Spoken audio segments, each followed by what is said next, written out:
sahabatnya, tabi'in, tabi'in, ulama-ulama mutaqaddimin, mutaakhirin, ulama zaman. Seterusnya kita hadiahkan Al-Fatihah kepada pejuang-pejuang agama Allah Subhanahu wa taala, para syuhada, terutamanya sahabat-sahabat kita yang berada di Palestin, di Mesir, di Syria, di Yaman, Selatan Tai, di Rohingya, di Marawi, di Malaysia. Seterusnya kita hadiahkan Al-Fatihah kepada para salihin, wali-wali Allah, para muttaqin, para syakirin. Seterusnya kepada kedua ibu bapa kita, guru-guru kita, kaum keluarga kita, kaum muslimin dan muslimat. Al-Fatihah. A'udzu billahi minasyaitonir rajim. Bismillahirrahmanirrahim. Alhamdulillahi rabbil alamin. Arrahmanir rahim. Maliki yaumiddin.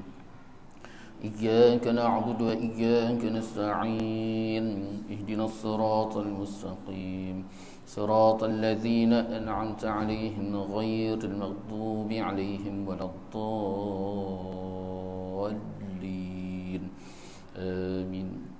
InsyaAllah tuan-tuan, untuk menambah baik lagi majlis kita pada malam ni, marilah sama-sama kita berselawat ke atas Nabi sallallahu alaihi wa alihi wasallam.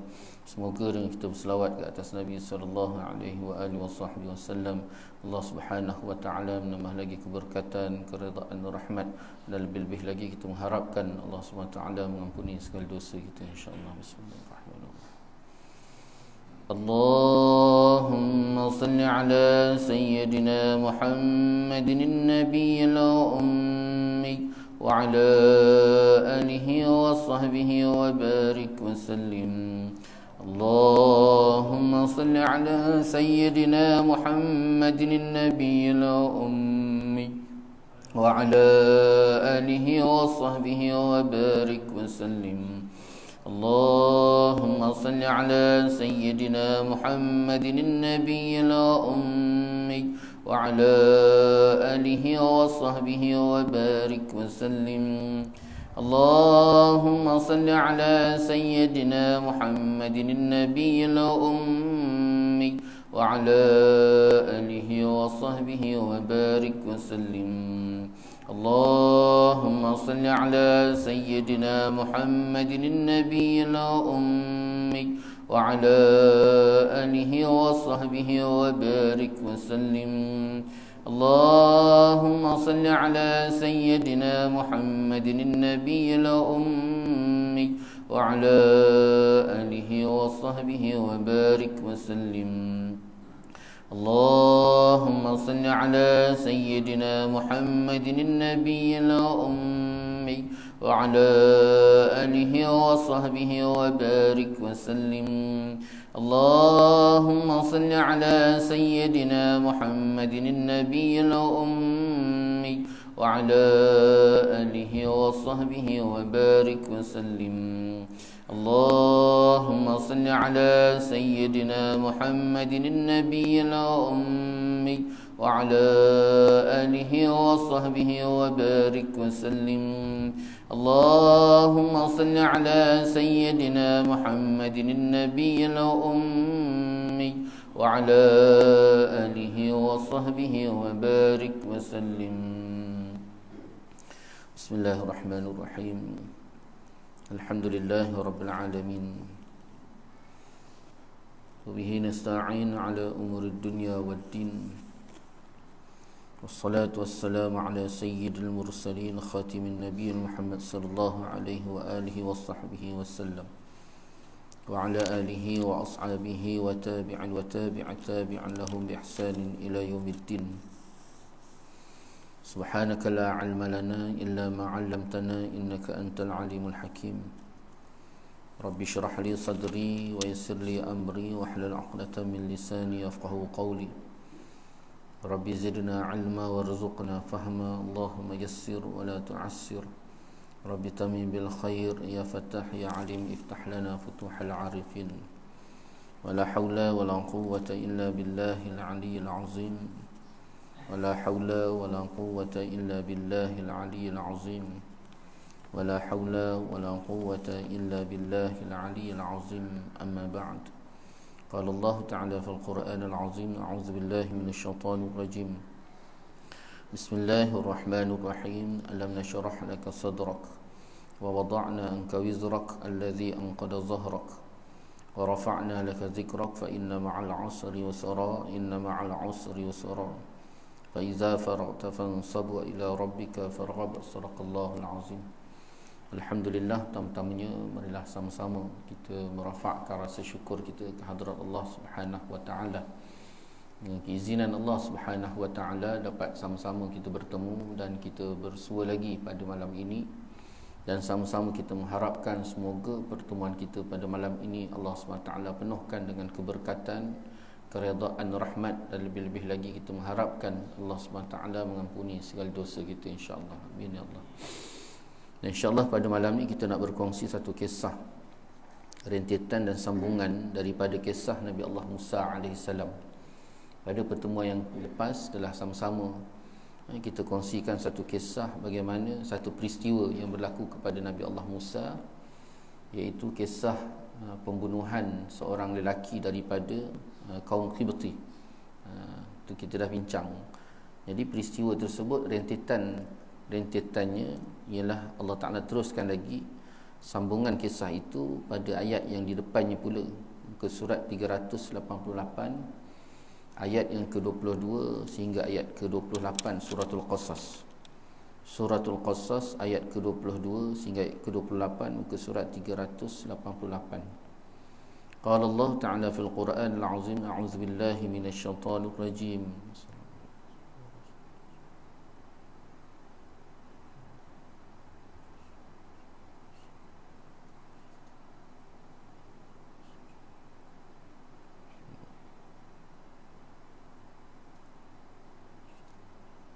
Bismillahirrahmanirrahim. Walamma tawajjaha tilqa'a Madyana qala 'asa rabbi an yahdiyani sawa'as sabil. Dan ketika dia Musa menuju ke arah negeri Madian, dia berdoa lagi, mudah-mudahan Tuhanku memimpin aku ke jalan yang benar.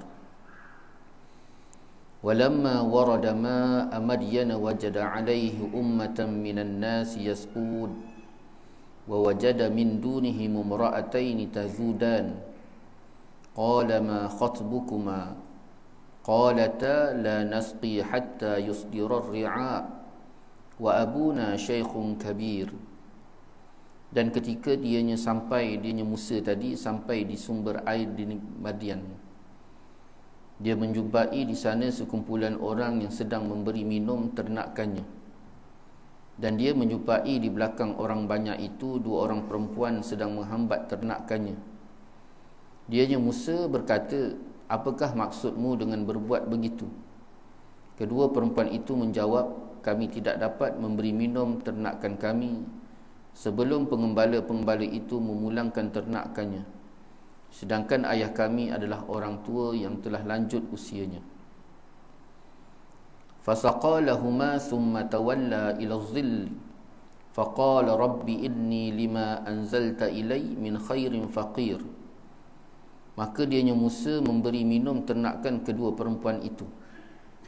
Kemudian dia kembali ke tempat teduhnya lalu berdoa, wahai Tuhanku, sesungguhnya aku sangat memerlukan sesuatu kebaikan makanan yang Engkau turunkan kepadaku. Faja'athu ihdahuma tamshi 'ala istihyad qalat inna abi yad'uka liyajziyaka ajra ma saqaita lana. Falamma ja'ahu wa qassa 'alayhi al-qasas qala la takhaf najauta minal qaumiz zalimin. Kemudian datanglah kepada Musa salah seorang daripada kedua perempuan itu, berjalan dengan malu-malu. Lalu dia berkata, sesungguhnya ayahku mengundangmu untuk memberi balasan sebagai imbalan atas kebaikanmu memberi minum ternakan kami. Ketika Musa mendatangi ayahnya dan dia menceritakan kepadanya kisah mengenai dirinya, lalu dia berkata, janganlah engkau takut, engkau telah selamat daripada orang-orang yang zalim itu. Qalat ihdahuma ya abati istajir inna khaira man istajartal qawiyyul amin. Dan salah seorang dari kedua perempuan itu berkata, wahai ayahku, Jadikanlah dia sebagai pekerja pada kita. Sesungguhnya orang yang paling baik engkau ambil sebagai pekerja pada kita ialah orang yang kuat dan dapat dipercayai.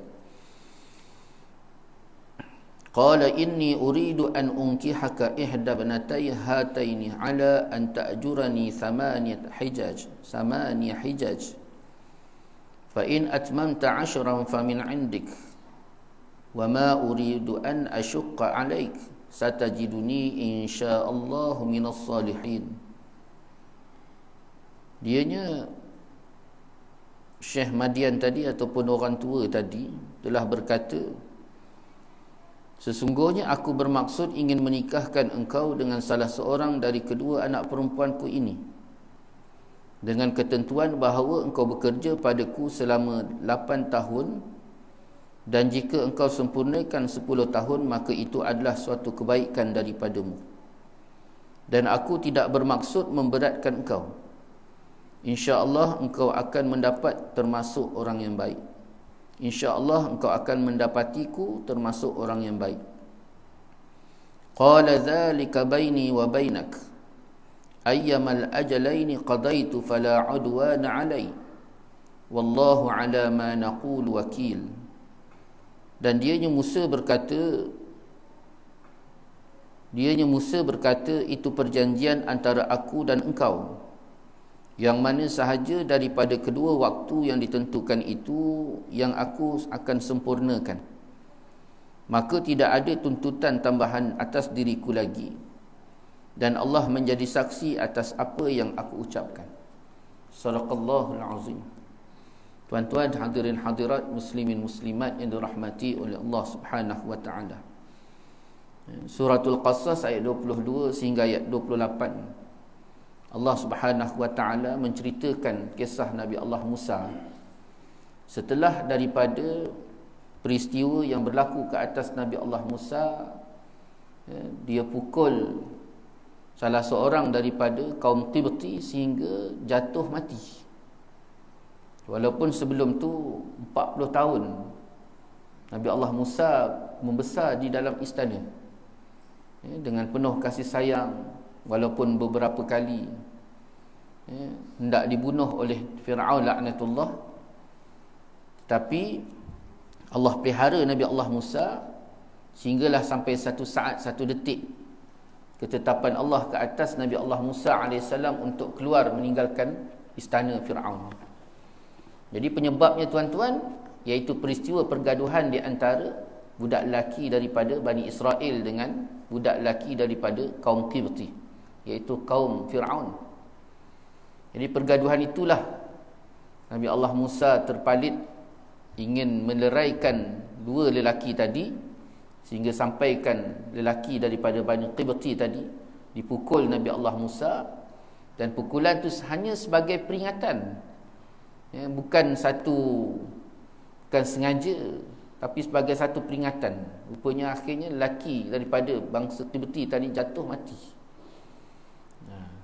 Jadi titik itulah yang menjadi sebab, peristiwa itu menjadi sebab kepada Nabi Allah Musa terpaksa membuat keputusan untuk meninggalkan istana. Kerana apa? Bila berita sampai kepada Fir'aun yang bahawa lelaki daripada bangsa Qibti yang mati itu dibunuh oleh Nabi Allah Musa, maka Fir'aun berbincang dengan menterinya, mengambil keputusan untuk tangkap Musa dan bunuh, hukum bunuh. Jadi akhirnya salah seorang daripada anak buah kepada Fir'aun tadi mendatangi Nabi Allah Musa, minta pada Nabi Allah Musa supaya tinggalkan Mesir, tinggalkan Mesir untuk selamat. Jadi keluar Nabi Allah Musa, tinggalkan Mesir, sehelai sepinggang tuan-tuan. Riwayat menceritakan bagaimana keadaan Nabi Allah Musa meninggalkan Mesir dalam keadaan sehelai sepinggang, sehingga sampaikan dia keluar meninggalkan Mesir tu tuan-tuan, selipar pun tak sempat pakai. Selipar pun tak ada, tak pakai selipar.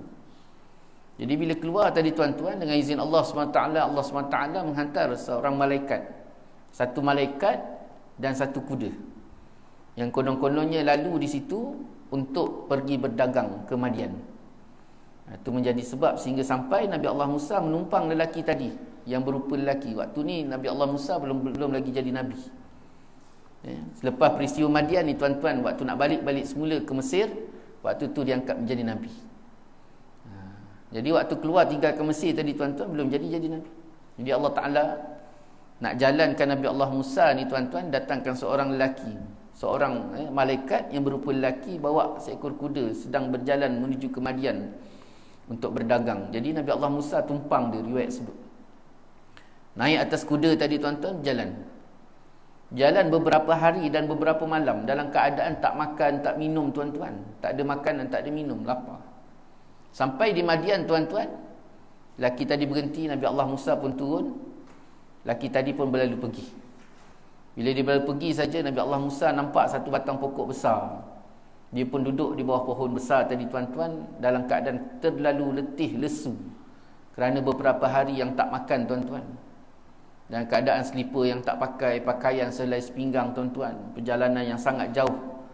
Kerana terlalu letih, dia duduk berehat di bawah pohon tadi tuan-tuan, terpandang pagi tu tuan-tuan, waktu pagi. Malam tadi sampai pagi tu, tersedar pagi tu, tengok ada satu, rupanya tak jauh daripada pohon tadi ada satu perigi dalam keadaan diduduki oleh seluruh pengembala kambing di Madian tuan-tuan. Mereka akan beri minum ternakan dia di perigi tadi. Jadi bila dia tengok keadaan tadi tuan-tuan, dia pun menghampiri perigi tadi. Bila dia menghampiri perigi tadi tuan-tuan, dia terpandang dua orang wanita, dua orang budak perempuan, dua orang perempuan dalam keadaan duduk berdiri menanti giliran dia untuk beri minum pada ternakan dia. Jadi disebabkan ialah perempuan duduk jauh tuan-tuan, akhirnya lelaki yang ramai-ramai tadi selepas selesai saja beri minum pada ternakan dia tadi tuan-tuan, mereka tutup perigi tadi sampai terlepas dua orang wanita tadi. Ditutup perigi. Perigi tadi tuan-tuan, besar tak besarnya, mereka tutup dengan bukan satu biji, yang satu bongkah. Sangka buat satu bongkah batu. Satu bongkah batu yang besar tuan-tuan. Sehingga sampaikan sebongkah batu besar tu tuan-tuan, nak diangkat untuk buka dan nak ditutup nak diangkat untuk dibuka dan diangkat untuk tutup tu tuan-tuan, memerlukan kepada 10 orang lelaki. 10 orang lelaki. Jadi Nabi Allah Musa mendatangi wanita tadi. Kenapa kamu duduk kat sini? Lalu dua orang perempuan tadi kata, kami sedang menunggu untuk beri minum kepada ternakan kami. Tapi mereka dah berlalu pergi, mereka tutup perigi tadi. Bapa kami adalah orang yang tua, nampak tuan-tuan? Bapa kami syekhun kabir, orang tua. Jadi kami yang bawa kambing ni untuk pergi minum, bawa minum. Jadi bila Nabi Allah Musa tengok keadaan perempuan tadi tuan-tuan, dua orang perempuan tadi, dia kesian. Dia pergi ke bongkah batu tadi tuan-tuan, dia angkat bongkah batu. 10 orang nak kena angkat. Nak buka bongkah batu tu tuan-tuan 10 orang. Tapi hari tu Nabi Allah Musa dia angkat seorang dia je. Tapi tak pelik sebenarnya tuan-tuan. Kenapa tak pelik? Tuan-tuan ingat tak dia pukul lelaki Kibti tadi mati? Kan? Kalau dia pukul lelaki Kibti tu mati, dia tak mustahil kalau dia boleh angkat satu bongkah batu, 10 orang angkat, dia boleh angkat seorang. Jadi akhirnya tuan-tuan, bila dia angkat, dia bagi minum. Dia angkat air tuan-tuan daripada perigi tadi, dia angkat perigi, keluarkan air tadi, dia bagi minum. Selesai minum kambing-kambing tadi tuan-tuan, ternakan tadi, dua orang perempuan tadi pun balik. Nabi Allah Musa angkat balik bongkah batu, tutup, dia balik semula ke pohon tadi. Bila dia balik semula ke pohon tadi tuan-tuan, dia duduk menyandar, dia minta, ya Allah, ya Tuhanku tolong, ya Allah, berikanlah kebaikan kau ke atasku, ya Allah, aku lapar ni. Nabi Allah Musa walaupun dia bukan seorang Nabi ketika itu tuan-tuan, masih lagi dia berpegang dengan amalan Nabi Allah Ibrahim AS. Jadi masih lagi dia beriman dengan Allah. Diminta dengan Allah SWT, wahai Allah, tolong berikan kepadaku kebaikan kau, aku ni lapar, dia kata, dah berapa hari berjalan. Jadi tuan-tuan, dia minta dengan Allah. Dua orang wanita tadi balik tuan-tuan, bawa kambing dia. Balik-balik tuan-tuan, jumpa dengan ayah dia terkejut. Ayah dia yang tua, disebut tua tadi tuan-tuan, bila tengok anak dia dua orang balik dengan kambing tu terkejut. Kenapa terkejut tuan-tuan? Kerana balik awal. Hari ni awal balik. Ya, akhirnya ayah dia tanya pada dua orang wanita tadi, macam mana boleh balik awal hari ni? Selalu bukan kamu yang balik paling terakhir, paling lambat. Lalu dua orang wanita tadi pun tuan-tuan ceritakan kepada ayah dia. Siapa ayah dia ni? Nabi Allah Syuaib AS. Nabi Allah Syuaib AS. Dua orang anak perempuan ni tuan-tuan, dalam tafsir ada menyebut Sofia, ada menyebut Soflia. Soflia. Dan seorang lagi Alia. Alia. Alia. Seorang lagi nama Alia. Jadi dia cerita dekat ayah dia, wahai ayahku, pada hari ini ada seorang lelaki tolong aku, dia buka bongkah batu. Bila dia buka batu, dia juga tolong angkat air daripada perigi tadi bagi minum kambing ternakan. Jadi itu sebabnya kami cepat balik hari ni. Selama ni kalau lambat sebab kami yang mengangkat air, orang perempuan angkat air bukan kuat. Jadi lambat, hari ni cepat. Jadi ayah dia bila dengar macam tu tuan-tuan, ayah dia minta anak dia salah seorang tu pergi datang jumpa Nabi Allah Musa untuk jemput makan sebagai tanda terima kasih. Nampak hebat tuan-tuan? Yang tadi Nabi Allah Musa lapar kan? Allah Ta'ala gerakkan Nabi Allah Syuaib untuk panggil. Akhirnya anak perempuan dia tadi datang. Ada riwayat kata Soflia tu sendiri datang.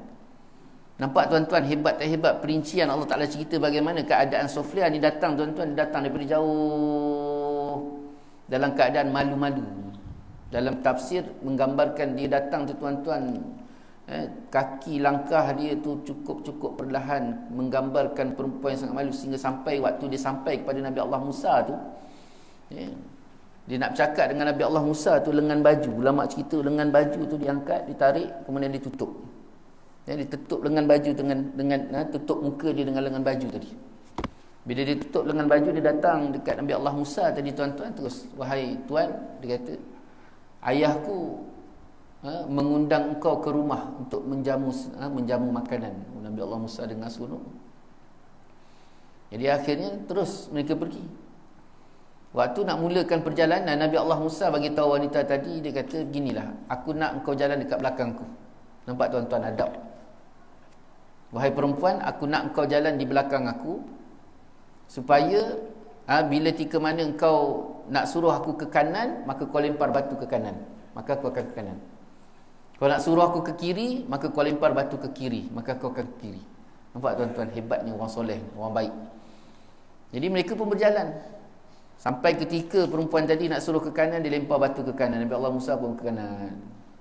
Nak suruh ke kiri, lempar batu ke kiri. Terus mereka pun berjalan ke kiri. Sampailah ke rumah Nabi Allah Syuaib AS.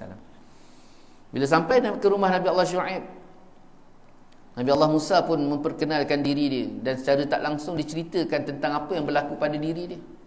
Bahawa dia lari daripada Mesir, dikejar oleh Fir'aun. Fir'aun nak bunuh dia atas sebab dia telah memukul seorang lelaki daripada Bani Qibti, bangsa Qibti.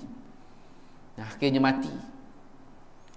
Lalu akhirnya Nabi Allah Syuaib kata apa? Wahai lelaki, dia kata, wahai lelaki, sesungguhnya engkau telah terlepas daripada kaum yang zalim. Kau terlepas daripada kaum zalim. Sebab apa? Sekarang berada di Madian. Di Madian. Dijamu makanan tuan-tuan. Bila dah dijamu makanan, Soflia tadi tu tuan-tuan, dia cadangkan kepada ayah dia supaya ayah dia ambil lelaki ni bekerja.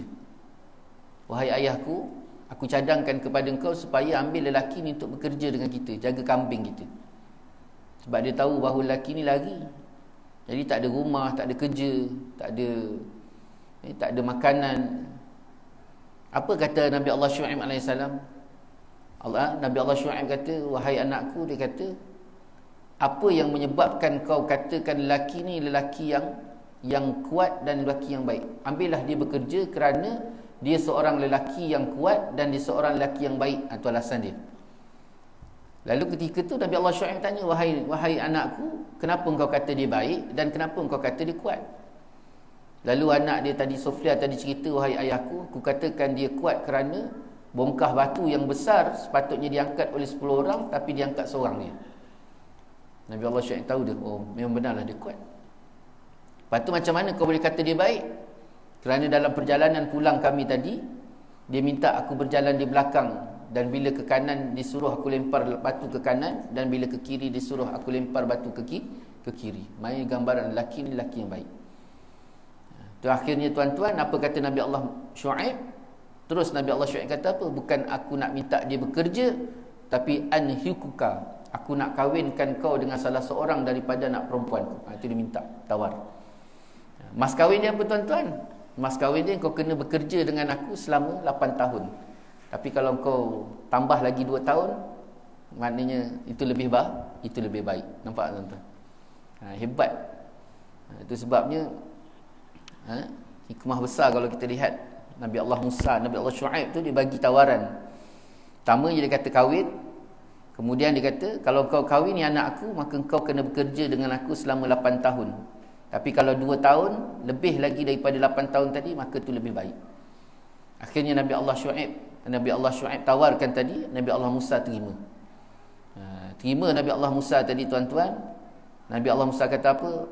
Aku harapkan penerimaan aku ni tidak ada lagi apa-apa tambahan selepas daripada tu. Maknanya jangan lepas habis 8 tahun esok ataupun 10 tahun, tiba-tiba kau suruh aku tambah lagi 10 tahun lagi bekerja. Itu Nabi Allah Musa. Jadi peristiwa tu sampai di situ tuan-tuan. Lepas daripada peristiwa tu, nanti dekat depan lagi dia akan sambung lagi. Jadi melalui daripada kisah ni tuan-tuan, ada beberapa pengajaran besar digaris pandukan oleh para ulama. Yang pertama sekali, ulama balik-balik bagaimana keadaan keimanan dan keyakinan kita kepada Allah Subhanahu Wa Taala. Lebih-lebih lagi dalam perkara qada dan qadar Allah. Kalau dilihat dan diteliti bagaimana kisah Nabi Allah Musa ni tuan-tuan, dia dah hidup senang, dah minum, pakai, membesar bersama dengan Fir'aun tadi tuan-tuan. Walaupun kita dapati ada beberapa episod Nabi Allah Musa terpaksa berhadapan dengan keadaan pembunuhan. Bermula daripada waktu diselamatkan Nabi Allah Musa daripada sungai Nil tu tuan-tuan, nak dibunuh Nabi Allah Musa. Akhirnya dengan Allah datangkan Asyah. Ingat lagi Asyah, isteri Fir'aun. Kemudian peristiwa yang kedua pula nak dibunuh, ketika tu Nabi Allah Musa dah mula merangkak. Fir'aun nak bunuh kali kedua. Kenapa tuan-tuan? Kerana ditarik janggut. Waktu tu pagi Nabi Allah Musa tu didokong oleh Fir'aun. Fir'aun seronok main dengan dia. Datang Fir'aun, Musa tadi duduk atas riba tu tuan-tuan, dia tarik gentapnya janggut Fir'aun tadi sampai menitis air mati Fir'aun. Menitis air mati Fir'aun tadi. Dia nak dibunuh kali kedua. Tak berjaya juga. Sehingga sampai ke Allah Ta'ala datangkan Jibril AS, selamatkan Nabi Allah Musa daripada pergi capai emas. Kemudian dia pergi ambil bara api, dia makan. Ingat lagi tuan-tuan, sampaikan Nabi Allah Musa ni tuturan dia tak sebaik macam mana orang lain. Sebab apa? Waktu kecilnya dia pernah makan bara api. Itu kali kedua. Akhirnya Nabi Allah Musa terlepas. Dan kali ketiga ni lah tuan-tuan, peristiwa dia tumbuk daripada lelaki daripada bangsa Kibti ni tuan-tuan, jatuh mati. Tujuannya apa tuan-tuan? Supaya Nabi Allah Musa keluar tinggalkan istana. Ini satu episod titik hitam dalam sejarah kehidupan Nabi Allah Musa. Bukan satu benda yang mudah. Terpaksa tinggalkan kesenangan, kemewahan. Dan keluar tu pula tuan-tuan dalam keadaan satu benda pun tak ada yang Nabi Allah Musa bawa. Tak ada sedikit pun bekalan. Sehingga ulama' sebut Allah nak gambarkan bahawa meninggalkan satu episod kehidupan daripada kesenangan, kemewahan, kemudahan, sehingga terpaksa hanya selai sepinggang. Slipper pun tak ada. Slipper pun tak ada. Satu ketetapan Allah SWT ke atas Nabi Allah Musa. Kenapa tuan-tuan? Untuk memulakan satu episod baru. Berapa lama tuan-tuan hidup bersama Nabi Allah Shu'aib ni 10 tahun. Untuk bersihkan sebersih-bersihnya tuan-tuan segala apa syubhah yang ada dalam diri dia ketika berada di dalam istana Fir'aun. Persediaan dan persiapan untuk diangkat menjadi Nabi dan Rasul.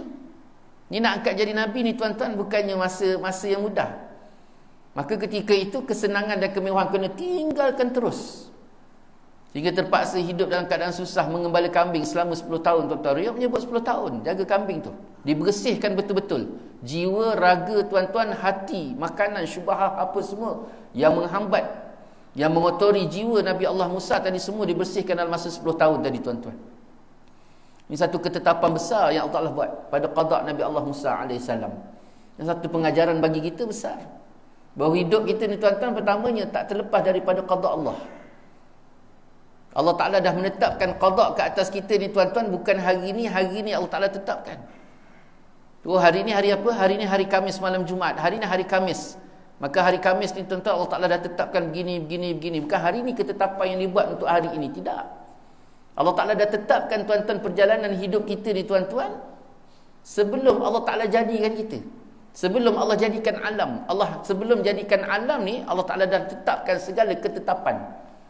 Rezeki, jodoh, kerja, amalan baik, amalan buruk yang akan kita lakukan. Sebelum Allah jadikan alam ni, semua dah ditulis tuan-tuan segala ketetapan tadi. Bukannya dah dijadikan kita ataupun dah diletakkan roh jasad kita ketika berada dalam rahim ibu tadi, ketika tu baru ditetapkan? Tidak. Sebelum tu lagi tuan-tuan, dah ditetapkan. Allah gambarkan bahawa apa yang kita jalani hari ini hanya tinggal gambaran ataupun satu episod kehidupan yang telah dilakarkan ketetapannya, tuan-tuan. Itu sebabnya bagi kita pula di mana Allah Ta'ala letakkan kita tu 4 perkara: redha, sabar, tawakal, syukur. 4. Jalani kehidupan ini dengan redha, dengan sabar. Apa maksud sabar? Menahankan diri. Menahan diri untuk menerima apa sekalipun Allah Ta'ala tetapkan. Itu pertama, sabar. Jangan cepat gundah gulana, jangan cepat risau, jangan cepat kecewa, jangan cepat putus asa. Kemudian yang kedua, belajar redha untuk menerima apa yang Allah Ta'ala telah tetapkan tadi. Redha. Allah bagi baik, redha. Berlapang dada. Maksud redha, berlapang dada menerima apa yang telah ditetapkan oleh Allah. Yang ketiga, tawakal, balik-balik semula pada Allah SWT. Menyerahkan segenap kehidupan kita, diri kita tadi. Baik sama ada sesuatu yang kita nampak baik ataupun sesuatu yang sebaliknya kita nampak tak baik pada dua mata kita, balik-balikkan semula kepada Allah. Dan yang ketiga, belajar yang keempat, belajar syukur. Berterima kasih dengan apa? Dengan Allah, apa yang telah diberikan oleh Allah SWT kepada kita. Sebab semuanya baik. Kalau kita belajar, tuan-tuan, yang mungkin baik, tak baik. Yang mungkin wa'asa an takrahu syai'an wa huwa khairul lakum. Ini jelas Allah Ta'ala sebut. Wa'asa an takrahu syai'an wa huwa khairul lakum wa 'asa an tuhibbu syai'an wa huwa syarrul lakum. Wallahu ya'lamu wa antum la ta'lamun. Dan mungkin kamu tidak menyukai sesuatu perkara tersebut, padahal dia baik bagi kamu. Dan mungkin kamu menyukai sesuatu perkara tersebut, padahal dia buruk bagi kamu. Wallahu ya'lamu wa antum la ta'lamun. Dan bermula Allah itu mengetahui, padahal kamu tak tahu. Allah je yang tahu. Semua baik, tuan-tuan.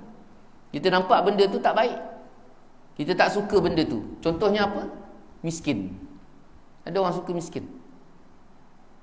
Guys, pagi makan pagi, guys petang makan petang, tak ada, sampai terpaksa meminta-minta. Allahu Akbar. Sakit, ada orang suka sakit. Tak ada orang suka sakit, semua orang suka sihat. Tapi tuan-tuan, dengan benda yang kita tak suka tadi, wahwa khairul lakum, padahal dia baik bagi kamu.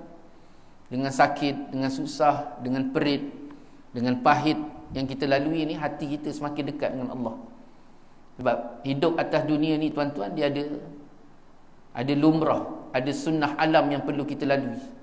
Sunnah alam yang perlu kita hadapi. Manusia ni secara sunnah alam dia, tuan-tuan, sunnatullah dia, bila dia susah, dia payah, dia jerit, dia pahit, maka dia akan kembali pada Allah. Betul tak? Kan? Bila kita susah, awal bulan, tengah bulan, akhir bulan, awal bulan ada duit, orang yang kerja makan gaji, jadi istilah awal bulan, tengah bulan, akhir bulan. Kalau orang yang jenis bisnes pula, tuan-tuan, dia ada istilah bulan mengambang, bulan menguncup. Orang bisnes, rezeki yang tak tahu di mana, tuan-tuan. Jadi waktu tak ada tu, tuan-tuan, bagaimana pergantungan harap kita dengan Allah SWT? Makin tak ada, nak mandang ke kanan tak ada, mandang kiri tak ada, pandang depan tak ada tempat bergantung. Maka semakin telus hati kita kembali kepada Allah SWT. Ini lumrah. Sebabnya antakrahu, benci suatu benda tu padahal dia baik. Wa 'asa an tuhibbu syai'an wa huwa syarrul lakum. Dan mungkin kamu menyukai suatu perkara tersebut padahal dia buruk. Kita suka apa, tuan-tuan? Kita suka senang, kita suka sihat, kita suka kaya, kita suka dihormati, kita suka dihargai, kita suka. Padahal dia baik, dia buruk bagi kamu. Buruk, tuan-tuan. Berapa ramai, secara adatnya memang lumrah manusia hidup atas dunia dalam keadaan senang. Senang, lupa, leka, lalai, sihat.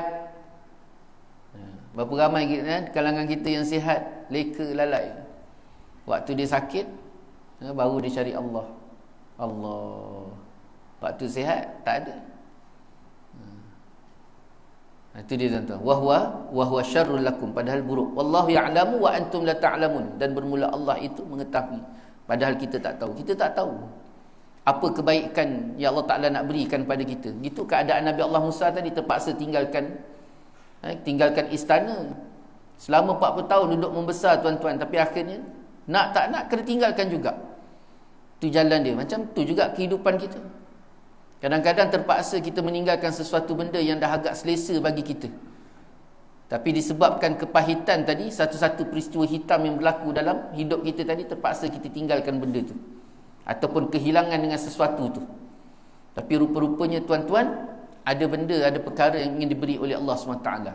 Itu sebabnya ulama' bahas tentang perkara ni. Ulama' sebut apa? Allah Ta'ala dia nak bagi sesuatu benda, dia ambil satu benda.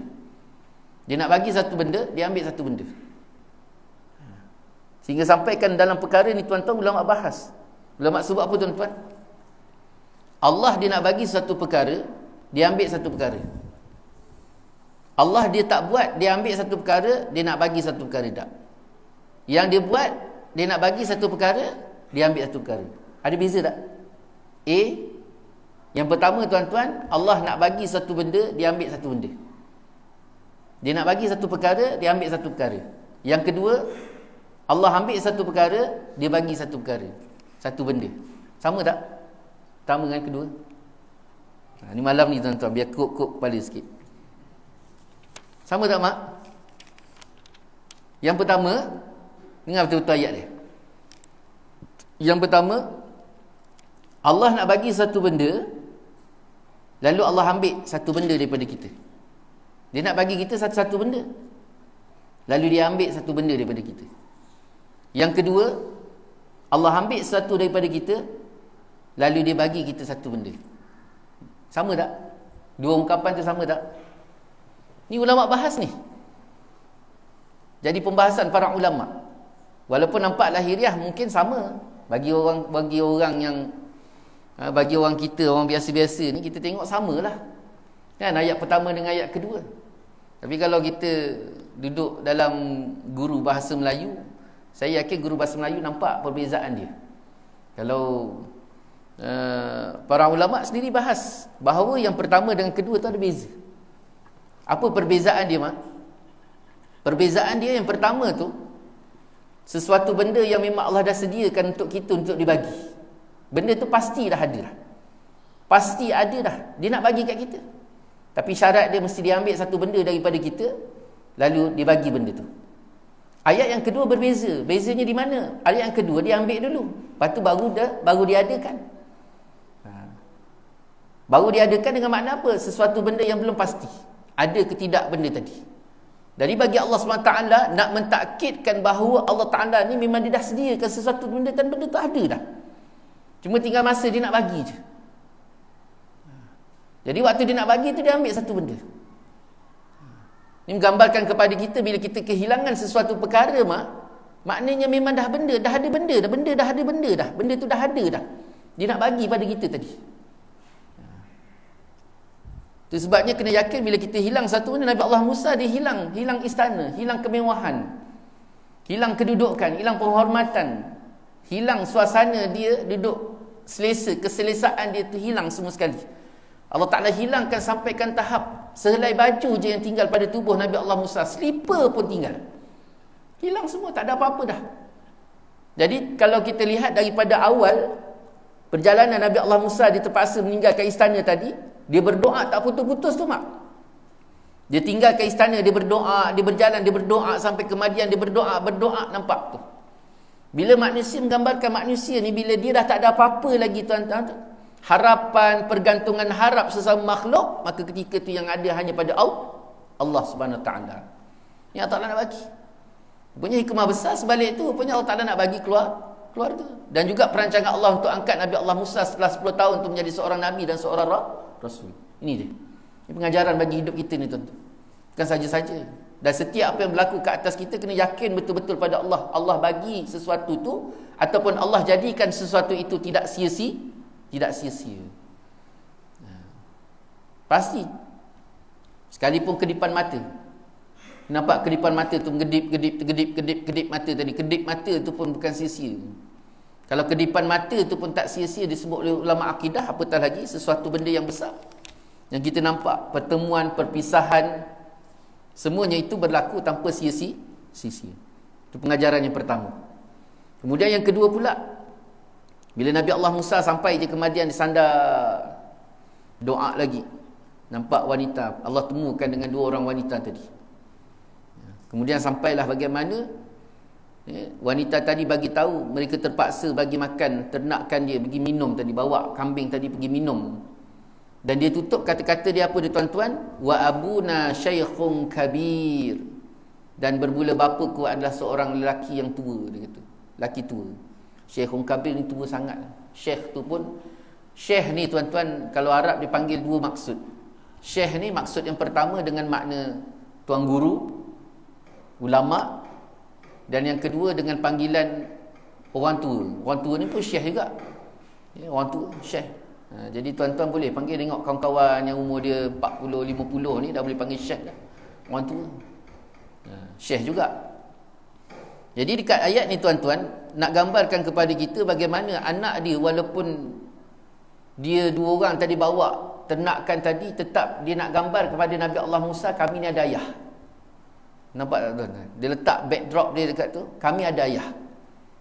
Ulama sebut bahawa nak gambarkan 2 orang anak ni, dia apa sekalipun dia buat dan dilaksanakan, dilakukan, di mana keberadaan dia nak gambarkan bahawa dia masih lagi dalam wilayah ayah dia, bawah tanggungan ayah dia. Jangan suka-suka hati. Dan kami sendiri pun tak buat benda suka-suka hati, dan kamu juga tak boleh lakukan sesuka hati ke atas kami. Kenapa? Kami ada ayah. Ini pengajaran besar. Sebabnya anak-anak bila dia keluar saja tuan-tuan daripada rumah dia, kalau katalah kat rumah ada ayah dia, tapi bila dia keluar pun dia kena ingat bahawa dia masih lagi dalam wilayah ayah dia. Apa maksud wilayah? Iaitu tanggungjawab ayah dia. Dia bukan benda suka hati. Ini maknanya anak yang baik.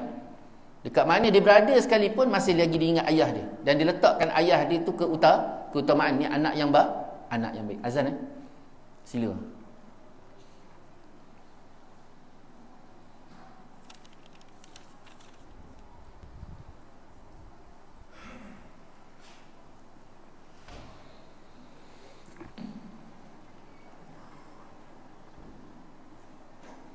A'udzu billahi minasyaitonir rajim. Bismillahirrahmanirrahim. Allahu akbar, Allahu akbar. Allahu akbar, Allahu akbar. Asyhadu an la ilaha illallah.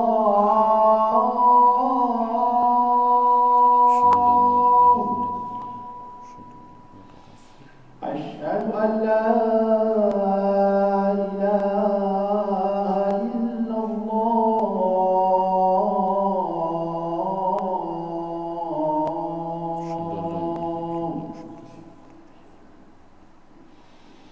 Asyhadu anna Muhammadar Rasulullah.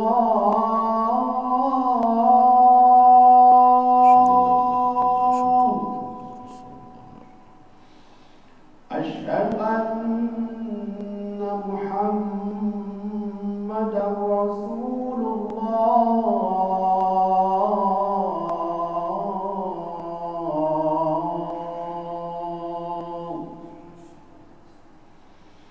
Hayya 'alas salah.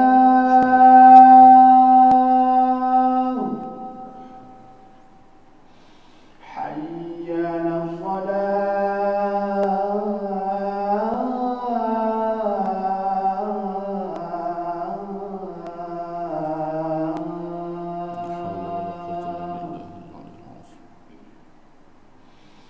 Hayya 'alal falah.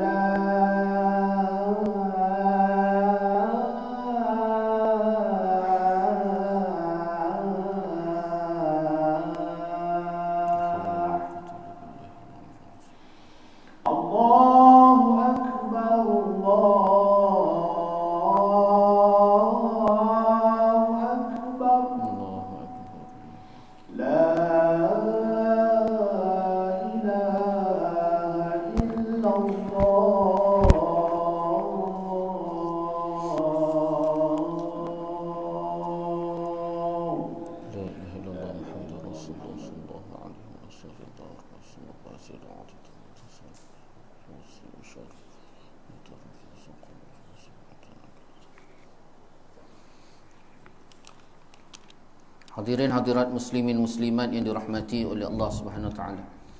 Jadi tuan-tuan, yang keduanya tuan-tuan, pengajaran besar bagaimana Sofia tadi ataupun dua orang wanita tadi, mereka menyatakan bahawa wa abuna syekhun kabir, kami mempunyai bapa yang sangat tua.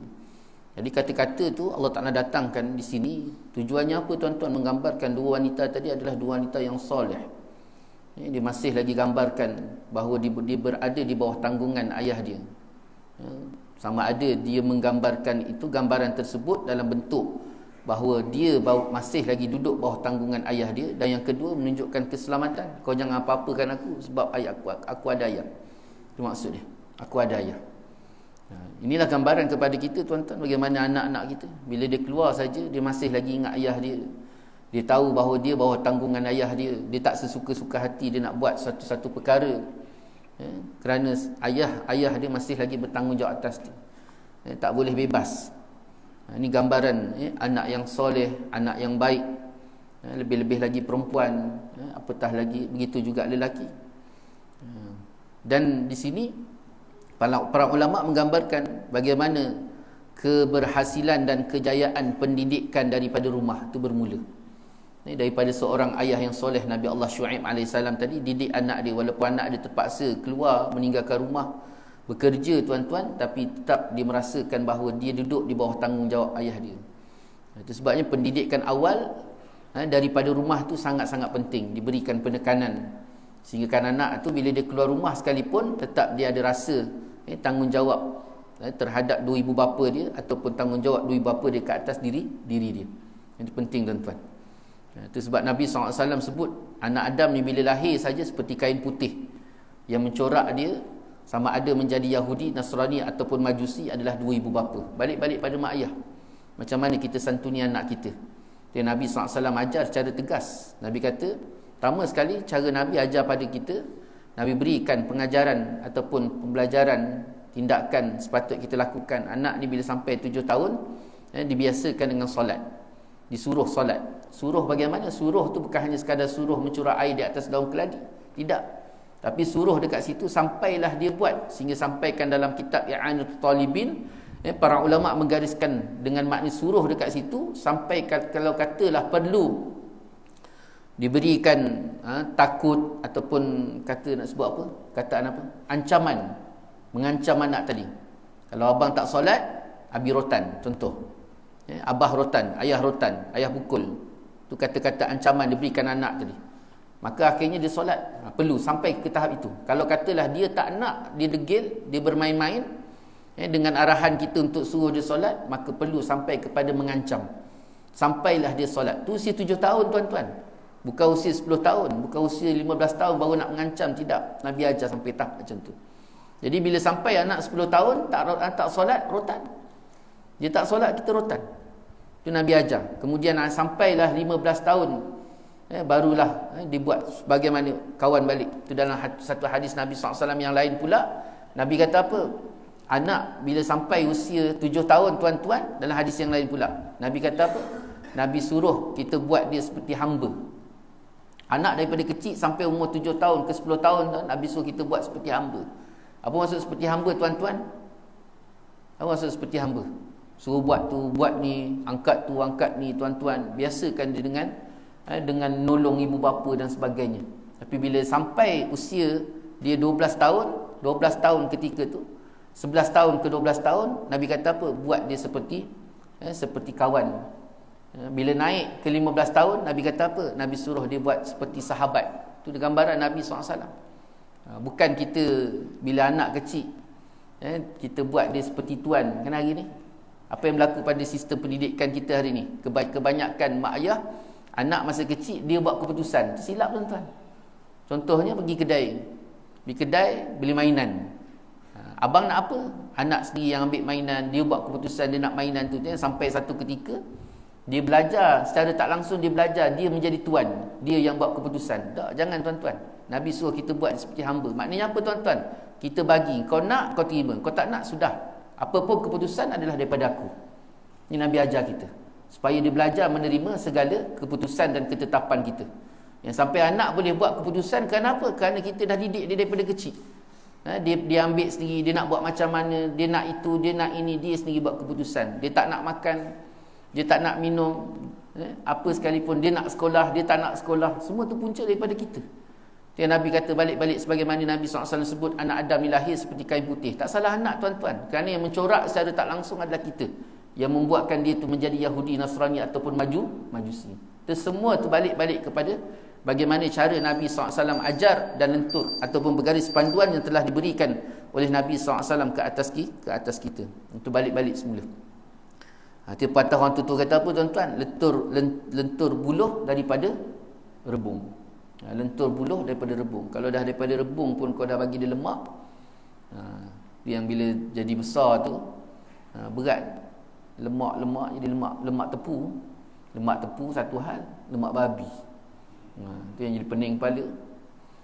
Kita sendiri yang menangis. Tu orang tutur kata apa? Biar dia menangis, jangan sampai kita menangis. Biar dia menangis. Kita buat sampai dia menangis, tapi jangan sampai. Sebab kalau dah biasa kita buat dia tak menangis, akhirnya kita yang menangis. Wallahu ta'ala alam. Jadi itulah sikit sebanyak dapat kita kongsi bersama pada malam ni. Banyak-banyak kita berdoa pada Allah SWT supaya Allah berikan kita kefahaman yang baik, diberikan kita kekuatan, kelapangan jalan untuk senantiasa kita duduk ketaatan pengabdian pada Allah SWT. Yang baik itu daripada Allah, yang tidak baik itu kelemahan saya sendiri. Mohon maaf di atas segala salah kata, salah bicara. Mohon maaf di atas segala-galanya. InsyaAllah kita kembali dengan tasbih kafarat. Subhanakallah bihamdika asyhadu an la ilaha illa anta astaghfiruka wa atubu ilaik. Bismillahirrahmanirrahim. Wal 'asri innal insana lafi khusr إلا الذين آمنوا وعملوا الصالحات وتواصوا بالحق وتواصوا بالصبر. أعوذ بالله من الشيطان الرجيم. بسم الله الرحمن الرحيم. الحمد لله رب العالمين. صلى الله على سيدنا محمد وعلى آله وصحبه وبارك وسلم. اللهم ربنا ظلمنا أنفسنا وإن لم تغفر لنا وترحمنا لنكونن من الخاسرين. اللهم ربنا هب لنا من أزواجنا وذرياتنا قرة أعين واجعلنا للمتقين إماما. ربنا لا تزغ قلوبنا بعد إذ هديتنا وهب لنا من لدنك رحمة إنك أنت الوهاب. ربنا آتنا في الدنيا حسنة وفي الآخرة حسنة وقنا عذاب النار. صلى الله على سيدنا محمد وعلى آله وصحبه وبارك وسلم. الحمد لله رب العالمين. تقبل الله منكم وبالله التوفيق. السلام عليكم ورحمة الله تعالى وبركاته.